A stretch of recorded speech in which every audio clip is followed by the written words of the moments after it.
Max Baer Jr. lets slip what happened backstage. People thought Beverly Hillbillies was quirky and enjoyable when it originally aired in 1962. It quickly became a popular TV program, and it held that position for the majority of its duration. Behind the scenes, though, things were less lively and enjoyable. Though Nancy Culp and Buddy Ebsen seemed to be a happy family on TV, they often battled behind the scenes. There was much squabbling among the hillbilly group. If you enjoyed the Beverly Hillbillies when it first aired, you may like learning about the behind-the-scenes chaos and secrets. As a result, you now know more information about this popular program. Cruising. Granny's chair was usually fastened to the back of the family vehicle with Jethro behind the wheel. Although this scenario is well known, you might be surprised to learn that Cousin Pearl owned the car. Actress in a political role. On the Beverly Hillbillies, Nancy Culp played Miss Jane Hathaway. Though she was excellent in her profession, she was also a budding politician, linguist, and teacher. She left the program after 9 years and went into politics, vying as the Democratic contender for Pennsylvania's U.S. House of Representatives. Cheap estate. Paul Henning came up with the Beverly Hillbillies, and he spent $500 to film it at a Bel Air home. Kirkby Mansion, the estate's name, was erected in 1933. This was the family's luxurious house, which was sold to Jerry Parenchio after the program finished. Camera friends only. Buddy Ebsen portrayed Jed Clampett. Although he and Nancy Culp didn't get along well behind the scenes, he didn't agree with her political ideas and agreed to appear in a radio commercial for her opponent in order to undermine her chances of winning. Sharon Tate's wig. Sharon Tate appeared in a few films and television shows throughout the 1960s. She was nevertheless a victim of the Manson family killings in 1969. Nonetheless, she had a recurrent role as Janet Trigo and donned a brunette wig to disguise herself. Strike It Rich. The Beverly Hillbillies, like Jed Clampett's financial windfall, were a big success, with all of the performers becoming stars. They earned America's hearts by always being authentic. The gang initially made $25 million, but by the end, it had earned more than $100 million. Alzheimer's kicks in. The show's banker left a lasting impression on viewers. Raymond Bailey portrayed Mr. Drysdale, although he began to exhibit Alzheimer's signs in the latter 2 seasons. His condition became clear in the final few episodes. Shady business dealings. Max Baer Jr. portrayed Jethro Bodine, Jed's adoptive nephew and a fan favorite. In reality, Max Baer Jr. was astute enough to sue CBS and win. A restaurant chain was utilizing the actor's name, and CBS was aware of it but didn't inform the actor. 2 for 1. Max Baer Jr. had no problems dressing up and portraying Jethreen, Jethro's twin sister. Linda Henning, on the other hand, used her voice. She was really Paul's daughter who devised the program. Those skits are memorable and entertaining. Hidden scandal. The program had some reported drama, with Sonny allegedly being Margaret Drysdale's son. Though there's nothing wrong with it, the program incorrectly identified him as a Drysdale. According to experts, his surname was Adonis, and the authors didn't use it until later in the season. Animals on set. In the episode, Ellie Mae Clampett had a raccoon on her back. The actress was at ease with animals, and the show included everything from pigeons to skunks. There was, however, a full-time trainer on the site to look after them. Start the day right. Kellogg's was a major sponsor of the Beverly Hillbillies, and they never tried to hide it. After the theme music and credits, Jed Clampett gestures to something off-screen, and the camera pans to see Kellogg's Cornflakes billboard. Typecasting. Maximilian Adalbert is Max Baer Jr.'s real name. That seems rather elegant, and he's well known as Jethro Bodine. However, once the program finished, he struggled to get further jobs. It's quite frequent in Hollywood. Jed Clampett's Ballad. The theme song for the program, The Ballad of Jed Clampett, was about the rags to riches story. Jerry Scoggins eventually sang it, and the music was by Flatt and Scruggs, a bluegrass duet. The year the program debuted, it reached number 44 on the Billboard's Hot 100. Granny Moses. It's difficult to envision anybody else portraying Granny but Irene Ryan.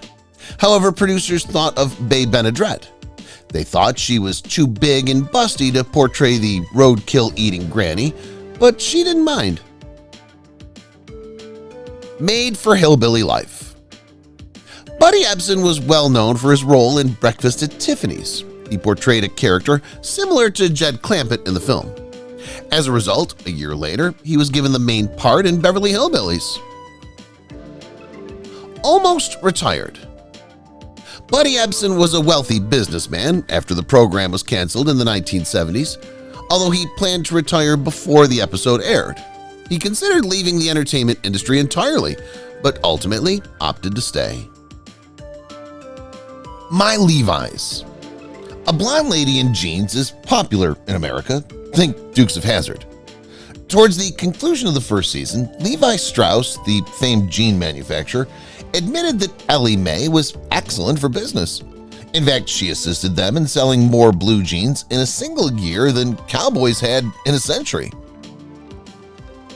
The Right Name. The sitcom was supposed to be called The Hillbillies of Beverly Hills at first, but that sounded too long. The Beverly Hillbillies performed far better. The first name, however, appears in the pilot episode. Payment for a Cowboy. When you think of a renowned cowboy, John Wayne comes to mind. He made a cameo appearance in the 5th season episode, The Indians Are Coming. According to rumors, Wayne was compensated with a 5th of bourbon for his attendance. This show lives on.